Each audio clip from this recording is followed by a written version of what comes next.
Hoy vamos a hacer un viaje alucinante. Nos vamos a meter dentro de una de las mentes más influyentes de la historia para intentar entender cómo se forman nuestras ideas, cómo percibimos el mundo y sobre todo, cómo recordamos. La pregunta es de la siempre, ¿no? Es casi la pregunta del millón. ¿Cómo es que todo lo que está allá afuera, los sonidos, los colores, los olores, cómo hace para meterse adentro de nuestra cabeza? ¿Cuál es ese puente mágico entre la realidad y la conciencia? Bueno, pues hace más de 2300 años, un filósofo intentó dibujar el mapa completo de ese proceso. Y esta es básicamente su guía para entender la mente. Para Aristóteles, el punto de partida, la puerta de entrada a absolutamente todo, es lo que podríamos llamar la escalera de los sentidos. Sin ellos, no hay nada. Pero ojo, Aristóteles no veía los sentidos como un equipo donde todos son iguales. No, para nada. Él los organizó en una especie de jerarquía. Por un lado, el tacto y el gusto, que son los más básicos, los esenciales para sobrevivir y nutrirse. Pero luego están el olfato, el oído y la vista, que ya pertenecen a animales que se mueven y sirven más bien para la preservación. Y acá es donde la cosa se pone súper interesante, porque Aristóteles hace una distinción que es clave. A ver, la vista, dice él, es fundamental para las necesidades prácticas de la vida, ¿no? Nos muestra formas, tamaños, movimiento. Pero el oído, aunque parezca indirecto, es más importante para la inteligencia, para la sabiduría. ¿Y por qué? Simple, porque nos da el lenguaje. Y el lenguaje, según él, es la causa misma del aprendizaje. Ahora, no era suficiente saber qué hacen los sentidos. Aristóteles quería descifrar el código, el cómo funcionan. Y el gran misterio, el campo de batalla, era la visión, cómo vemos realmente. En esa época había una teoría muy popular, la de Empédocles, que decía algo bastante peculiar, que vemos porque de nuestros ojos sale una especie de fuego que va y toca los objetos. Pero Aristóteles llegó y propuso algo totalmente diferente. Dijo, no.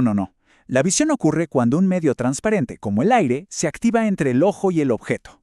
O sea, no es algo que sale de nosotros, sino algo que pasa en el medio. Y para refutar la otra idea, usó una lógica aplastante.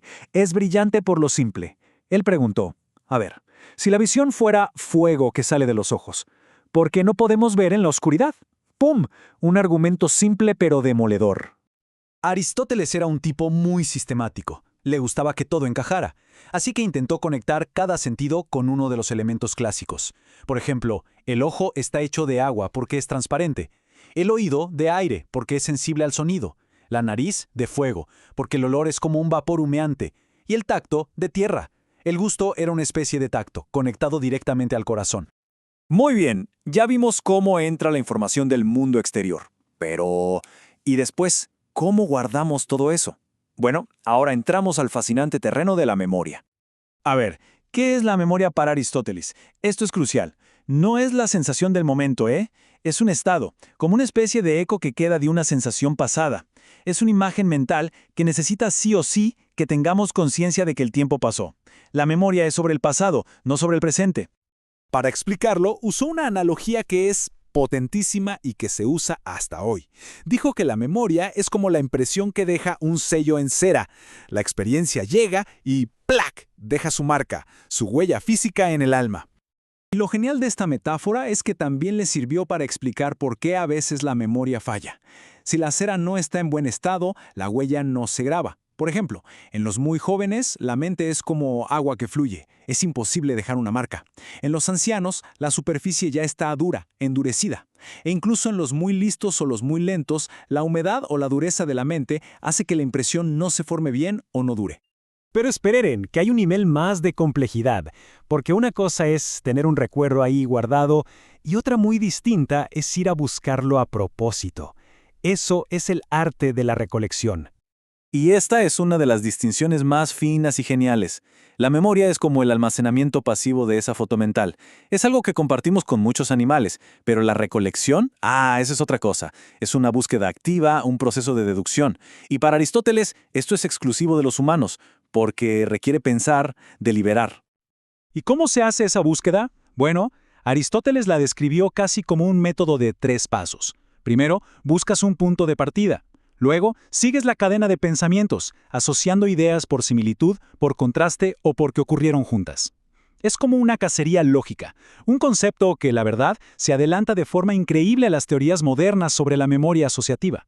Así que si juntamos todas estas piezas, desde cómo entra una sensación hasta cómo vamos a buscar un recuerdo, lo que tenemos es uno de los primeros mapas sistemáticos de la mente. Un intento monumental de explicar todo el proceso cognitivo. Entonces, para resumir, ¿cuáles son las ideas clave de este recorrido? Primero, que los sentidos son nuestra única puerta a la realidad. Segundo, que percibir no es magia, necesita un medio físico. Tercero, que la memoria es una huella física, una marca que deja la experiencia. Y cuarto, y quizás lo más importante, que recordar no es pasivo, es una búsqueda activa, una forma de razonar muy humana. Aristóteles dibujó este mapa de la mente hace 2300 años. La pregunta que queda flotando en el aire es, ¿qué tanto de ese paisaje, de ese territorio que él exploró, seguimos reconociendo hoy en día?